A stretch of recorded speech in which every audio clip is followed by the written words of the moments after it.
Welcome back at MX-5 Info. I'm currently preparing the installation of an air conditioning system on an NB2 Miata. It's a good opportunity to show you what it consists of, and when you're not buying a completely new system, I will also point out what you need to look for when you want to get a complete set from a donor car. I will try to talk you through all of the parts that you will be dealing with during the installation. Let's first start looking at how the system works. So at the heart of the solution is your compressor. It will pull in the refrigerator as a gas in cold condition. It will enter here, it will be compressed, and it will leave the compressor here to go to the condenser. In this condenser, the now hot gas has to cool down. So it has to travel across to the other side, and while it's doing that, the wind, but also the additional power to pull the air through the condenser is produced by a fan, an additional fan next to the normal radiator fan. So by the time it gets to the other side of the condenser, it will move into this dryer, and the goal is that it's then all liquefied refrigerant going through this thin tube to a pressure sensor, then traveling onwards to the cooling unit. Normally that's inside this housing, but I've taken it out for the video, where there's an evaporator valve that makes sure that the liquid refrigerant is now turned into a gas and goes through this basically heat exchanger, the evaporator, and then as a result of the expansion, the gas will cool down. Here air has to go through, so this is done by the blower motor, and any moist from the air condensates inside this housing as well and will go out through a drain tube that I will show you later. So now it's again a gas. This gas is cold and travels back towards the compressor again, and then the process repeats itself. The compressor is held onto the motor using a bracket and some bolts, and it is driven by a belt that works together with the crankshaft and the power steering pump. So they share the same belt. Inside the evaporator there is also this thermo switch, and somewhere in the car is this gray connector. So all the NB2s have the complete wiring for the air conditioning system, but it's slightly hidden. This one is behind the center console. You will be able to find it easily. It connects to this thermo switch. The role for this thermo switch is to make sure that the evaporator does not freeze. So when the temperatures are getting too cold, no more gas will be evaporated inside this cooling unit. When you start the installation on a car that does not have air conditioning, you will find that between the heating unit and the blower unit there is this black tube, and that one needs to go out because it will be replaced by this cooler unit, again one with this thermo switch on it. When you get it from a parts car, make sure to also collect this piece. It's screwed onto the side of the heating unit and is often forgotten when people get the parts from a donor car. Two other things that can easily be forgotten are these two grommets that go through the firewall. There's another seal plate that goes onto this side of the cooling unit. Also, don't forget to take that. This tube here is the drain tube. So any condensation will go out through the bottom of this cooling unit. The tube attaches here and then goes through the bottom of the car. Furthermore, we have this air conditioning control panel. Normally you don't see the AC switch in there, but when you push this out,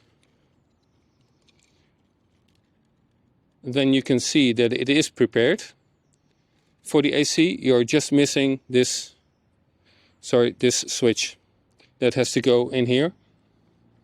And again, the wiring is prepared for it. Yeah, so we can simply push it in.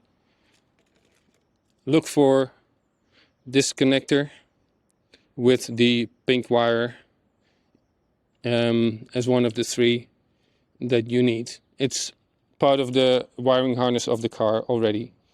Then in the engine bay, you will find a number of connectors like these on a panel somewhere between the engine and the left headlight. And that's where two relays should go into this rubber boot. These will control the compressor and the additional fan. One more thing I wanted to show you is these clamps. Those are used on the aluminum lines over here. I say you need a special tool, but my special tool is this. So these tweezers, when you push them in here, let's try. Yep, you can see that then these clamps can be released. I think they originally came from Toyota. I've seen them on the Toyota Prius some model years, but also on the RX-8. They may not have both sizes. Some Toyotas may have, but I'm not sure exactly what models have those. Many new NB Miata owners may wonder what these two unused connectors are for in the engine bay. Well, these are part of the air conditioning system. These two connectors are used for the relays that will be mounted over here, that control the clutch of the AC compressor and the second fan. On the other side of the engine bay there are two more unused connectors. This one is for the second fan and the other one over here is for the pressure switch. Then in the firewall you will have to remove two grommets that you can see over there before you can install the cooling unit. When you look closely you can see the compressor at the bottom of the engine there, sharing the belt with the power steering pump and the crankshaft. This is on my other NB2 that came from factory with air conditioning. Then you also see the two relays that control the compressor, clutch and the second fan. So this is where we have our first fan, the normal radiator fan. Then you have the additional fan for the air conditioning. This is where you have the pressure sensor and the lines that go towards the firewall. And that's where you see them entering the cabin, going through the firewall towards the cooling unit. I have taken out the glove box just to show you where you can find the connector for the thermo switch. It is right there. That gray connector with the blue tape is the connector that fits into the thermo switch on the cooling unit. The air conditioning system is controlled by the ECU. The ECU determines if it is safe to use the air conditioning based on 4 signals. First it will look at the main switch for AC. If that is off, then of course the AC won't run. Second signal is the position of the blower motor switch. There needs to be air passing through the cooling unit, past the evaporator, otherwise it doesn't make sense to use the air conditioning.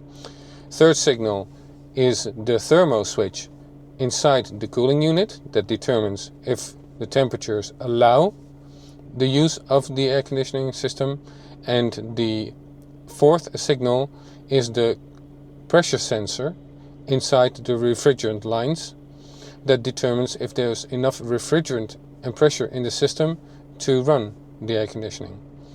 Otherwise you would damage the compressor. So when I would now press the AC main switch, the system does not go on because the blower is still off. When I switch it on to the first position, that's already enough, and then I can use the air conditioning, and you immediately hear an increase in the idling speed of the engine, because now it decides that it wants to give the engine a bit more power because the compressor just engaged. So it controls the relays. It has decided, okay, the situation is safe. I can use the relay to switch on the clutch of the compressor to make sure that the compressor is then driven by the belt, and it has switched on the second fan in the engine bay on the radiator. In part 2, I will show you how to verify the quality of individual components and how to prepare them for installation on the car. If you've liked this video, then please hit the thumbs up and subscribe to the channel. Thanks for watching MX-5 Info, and until next time.